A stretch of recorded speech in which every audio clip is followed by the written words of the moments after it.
Assalamualaikum warahmatullahi wabarakatuh. Saya Azwan Nasrul, mahasiswa Institut Agama Islam Negeri Samarinda, Program Studi Hukum Ekonomi Syariah Angkatan 2020. Pada kesempatan yang berbahagia ini, izinkan saya menjelaskan materi tentang parafrasa. Langsung saja ke pengertian. Dalam ilmu bahasa atau linguistik, pengertian parafrasa adalah pengungkapan kembali suatu konsep dengan cara lain dalam bahasa yang sama, namun tidak mengubah maknanya. Sedangkan menurut Kamus Besar Bahasa Indonesia atau KBBI, arti parafrasa adalah yang pertama, pengungkapan kembali suatu tuturan dari sebuah tingkatan atau macam bahasa menjadi yang lain tanpa mengubah pengertian. Yang kedua, penguraian kembali suatu teks atau karangan dalam bentuk susunan kata-kata yang lain, dengan maksud untuk dapat menjelaskan makna yang tersembunyi. Jadi, dapat kita simpulkan bahwa parafrasa adalah bentuk penyajian ulang karya milik orang lain dengan bahasa kita sendiri, tanpa merubah sedikit pun makna dari karya tersebut. Cara memparafrasa. 1. Memeriksa kutipan. Tidak perlu memparafrasakan terlalu banyak informasi sekaligus. Fokuslah pada kalimat yang paling efektif dalam mendukung ide atau argumen. Lalu, padatkan menjadi satu pernyataan parafrasa.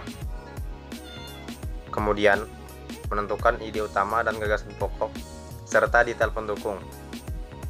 Menentukan apa yang disampaikan oleh penulis, ide pokok dan gagasan utama, catat lalu padatkan ke dalam satu parafrasa. Lalu, hindari parafrasa jika frasa kutipan langsung itu penting.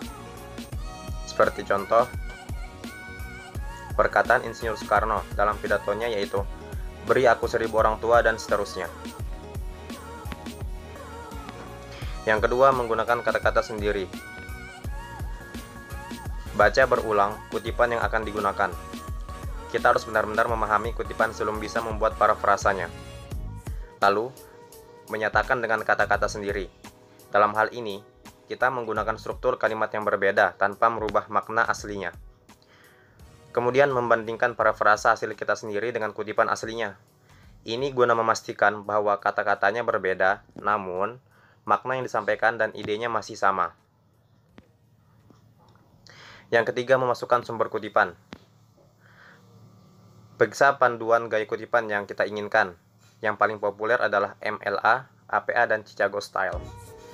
Kemudian gunakan tanda kurung untuk kutipan dalam teks dengan gaya MLA atau APA. Lalu, masukkan catatan kaki untuk Chicago Style. Kemudian, buatlah halaman karya yang dikutip, referensi atau bibliografi. Teknik parafrasa. Merubah klausa ke parafrasa. Contoh kalimatnya adalah, setelah Ahmad belajar kitab, dia tertidur. Kemudian parafrasanya adalah, setelah mempelajari kitab, Ahmad tertidur. Yang kedua, perubahan tata bahasa. Wanita itu berlari dengan cepat melewati garis finish dan meraih kemenangan lagi. Kemudian, kalimat parafrasanya adalah, wanita cepat itu kembali meraih kemenangan setelah ia berlari melewati garis finish. Yang ketiga, perubahan struktur kalimat. Contoh kalimatnya adalah, anak-anak kucing yang terlantar itu diadopsi oleh beberapa orang yang baik hati dalam kegiatan Cat Lovers Day. Kemudian contoh parafrasanya, pada kegiatan Cat Lovers Day, beberapa orang yang baik hati telah mengadopsi anak kucing yang terlantar. Kemudian yang keempat, merubah kalimat aktif menjadi kalimat pasif. Contoh kalimatnya adalah, Ali akan melamar Fatimah setelah wisuda akhir tahun. Kemudian parafrasanya, setelah wisuda akhir tahun, Fatimah akan dilamar oleh Ali. Merubah sinonim. Seperti contoh, Habibi merasa nyaman dengan istrinya Ainun. Kemudian parafrasanya, Habibi merasa bahagia dengan istrinya yaitu Ainun.